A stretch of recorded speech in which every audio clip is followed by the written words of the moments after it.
Hello, and thank you for attending today's presentation, Cybercrime Prevention and Awareness for 2020. If you're a client of Falcon IT Services, this presentation is available to your company once per year on-site at no additional charge. We highly recommend you take the live presentation, and cybercrime awareness is a cornerstone of a good security policy. As you may well know, security is a multi-layered approach, and one of the best layers in helping prevent cybercrime in the workplace is having a cybersecurity training course made available to all your employees.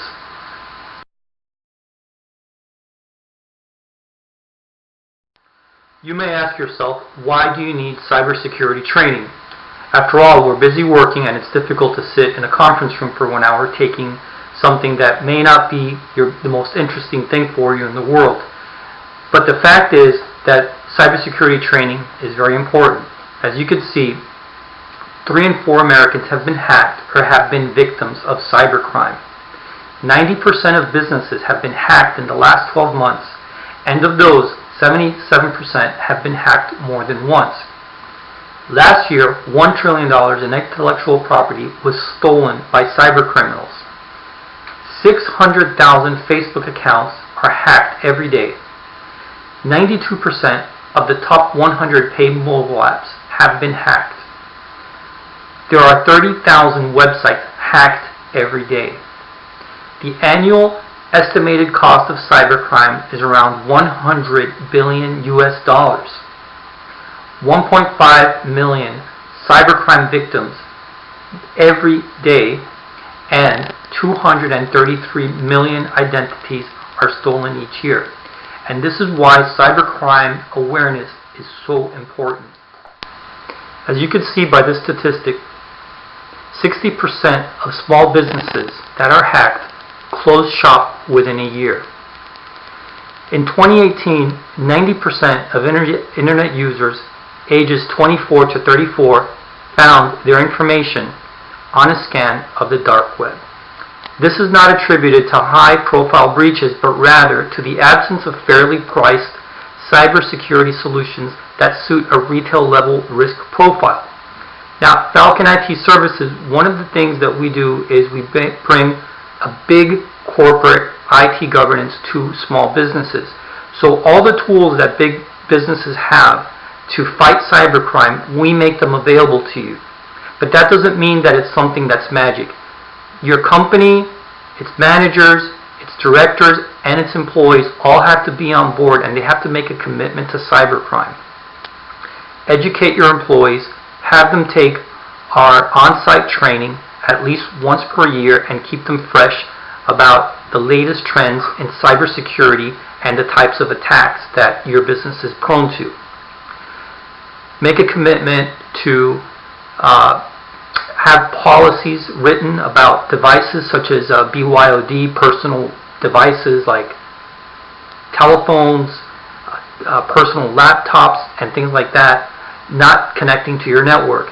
You have to make these types of commitments, both as an ownership of the company, as employees, so that your workplace can be secure.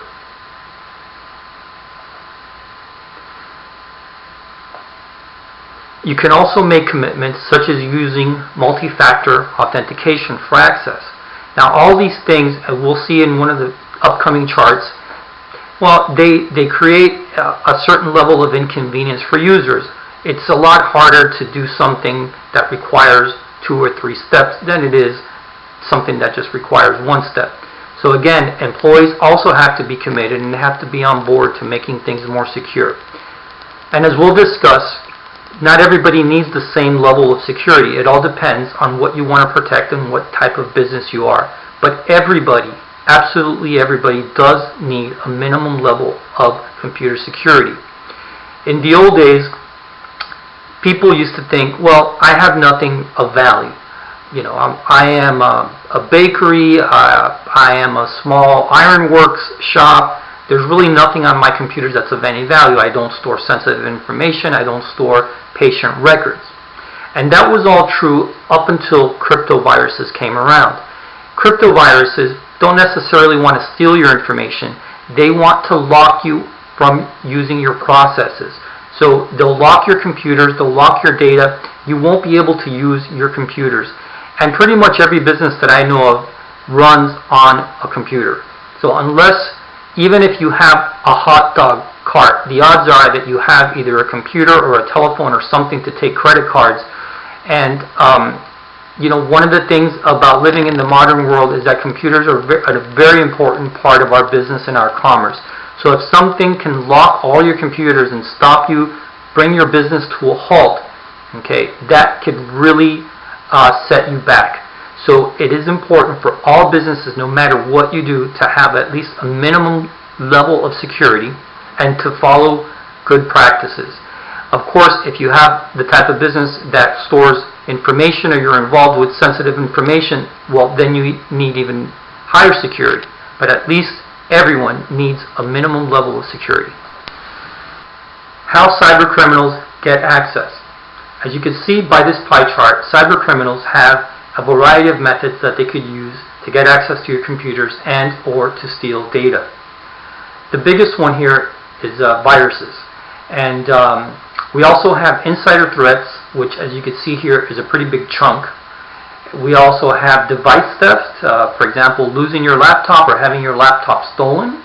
We have SQL injections, phishing, and web-based attacks. Cybercrime has both tangible and intangible costs. The tangible costs, which are relatively easy to calculate, are lost revenues, incurred financial losses, legal penalties, lost inventory, and lost wages. For example, you may be penalized if your data is breached. There may be some regulatory oversight, there may be lawsuits, there may be other things that are going to cost you either legal penalties or financial losses. There are intangible costs as well, and these are loss of employee morale, loss of a customer's trust, damage to your brand or image reputation, loss of customers to competitors, bad publicity, and of course negative reviews. If your computers are down for a week and you're unable to ship your product, your clients may be very upset and go to your competition. Okay, these types of intangible costs also take a toll on businesses that are hacked. Now here's that chart that I was talking about earlier, security versus convenience. As you can see here, they are inversely proportionate to each other. The higher the security, the lower the convenience. If you implement too much security, things are going to be very inconvenient.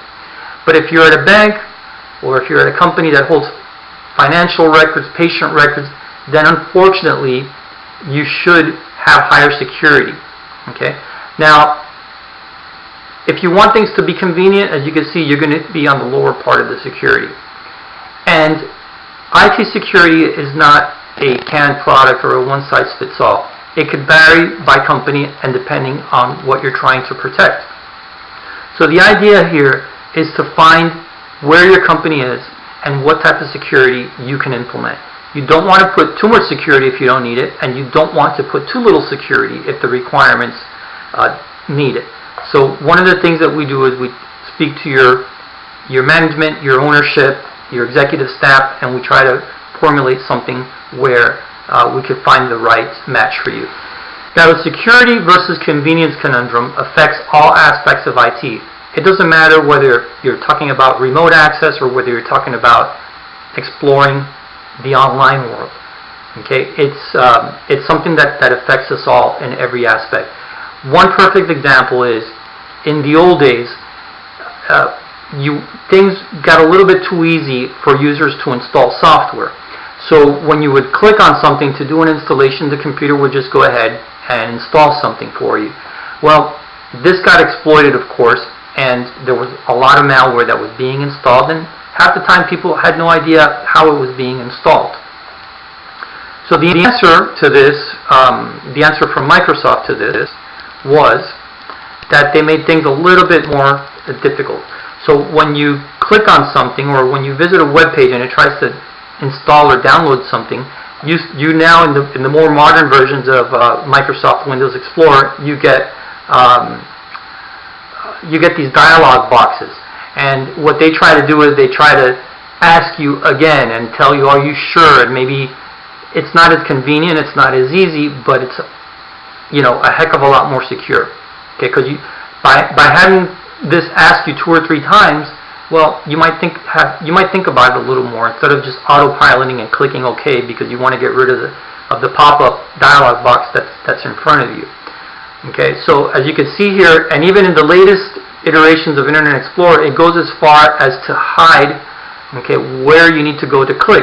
So when you try to download something, if you have the Windows Smart Screen filter enabled, okay, it's going to go as far as to not let you install it. You click OK, it's not going to let you download and install it. You actually have to click on More Info, and then you get the sign that says, or that reads, Run Anyways. So it makes it a little bit more difficult, and I guess the process here, or what they're trying to achieve, is to get you to not do this in autopilot mode. Autopilot mode is very dangerous when you're surfing because sometimes people are in a hurry, they want to get their work done, and something pops up, they don't even bother to read it, they just click the button to get rid of it. So I believe that these types of inconveniences, although again it takes more time, are great for IT security. Wire transfer scams are big, and as you can see by this pie chart, the majority of those funds are not recoverable. Once you wire transfer the money out, the odds are that you're not going to get it back. In this newspaper clipping, as you could read, Fairfield-based Save the Children's was scammed out of about $1 million, and they have since doubled down on security. We have improved our security measures to help ensure this does not happen again. Now, of course, that's good, but I'm hoping that you don't wait until something like this happens. Have a policy, a written policy, for wire transfers that are leaving your company. Sit down, discuss it, and figure out something that works. It should be verified by 2 or 3 different people to prevent something happening, like where the accountant gets an email stating that they need to wire transfer money to such and such place. They ask another person, is this okay, it's for an order, and the other person says yes. There should be a little bit more than that. And talk to your banker, and they could help you, find what it would be a good policy. But there should at least be 2 or 3 people involved, and there should be a system of checks in place. Because again, once that money goes out, the odds are that it's not coming back. Hi, my name is Lisa, and I've been a banker for over 20 years. During that time, the wire transfer process has become far more convenient for clients.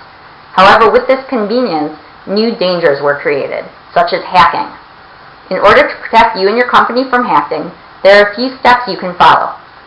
One is to build a relationship with your bank officers.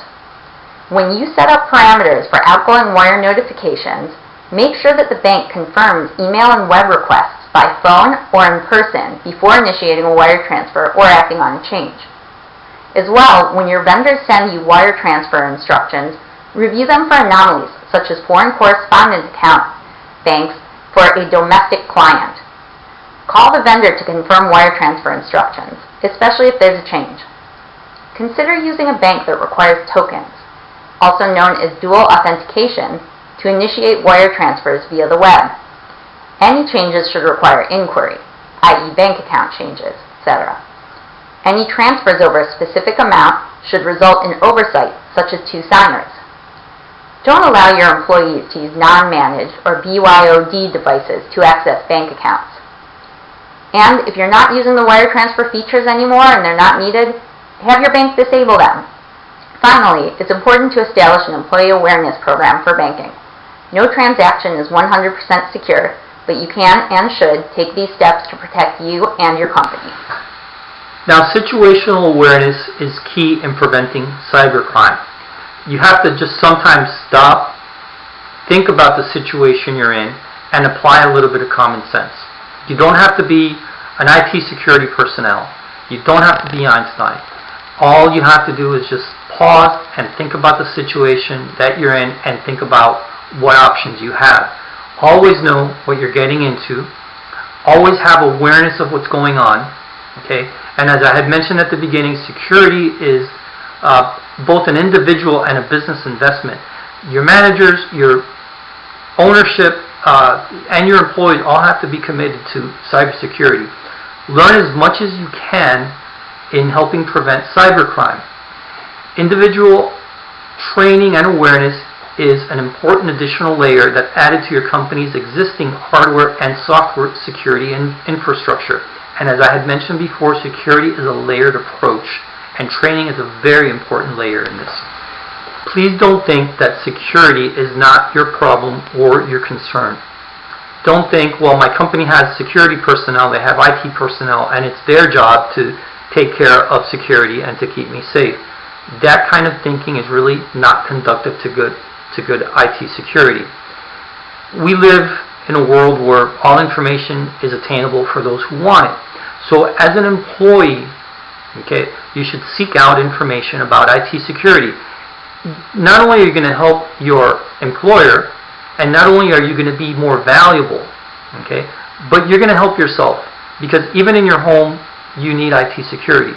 You probably conduct online banking, you probably do your credit card, you probably have an auto bill. You don't want viruses running amok on your computers, and you don't want bad security because it could affect you financially. If your identity gets stolen, if your credit card gets stolen, all these things could cause you big headaches. So seeking out information and educating yourself about at least some level of IT security is in your best interest. If in the future you leave your employer and you go somewhere else, these skills are going to make you more valuable. You can tell your employer, hey, I know about IT security. We've had trainings, and I know how to spot an email phishing scam and others. So I'm not going to be a liability for you. This makes you very valuable, in addition to the skills that you may already have concerning your whatever it is that you do for a living. Maybe in the future, IT security will be a thing of the past. Somebody will figure out all this problem, but for now it's here to stay, and it's getting worse every year. So educate yourself, gain as much knowledge as you can, and it's just a icing on the cake. Okay, in addition to whatever career you have, having this type of knowledge will make you more valuable. And here's a little excerpt from Proverbs, in which states that wisdom is worth more than silver, and it brings more profit than gold, and that's very true. The more information, the more knowledge you attain, the more valuable you are, and the less likely that you are going to have something happen to you.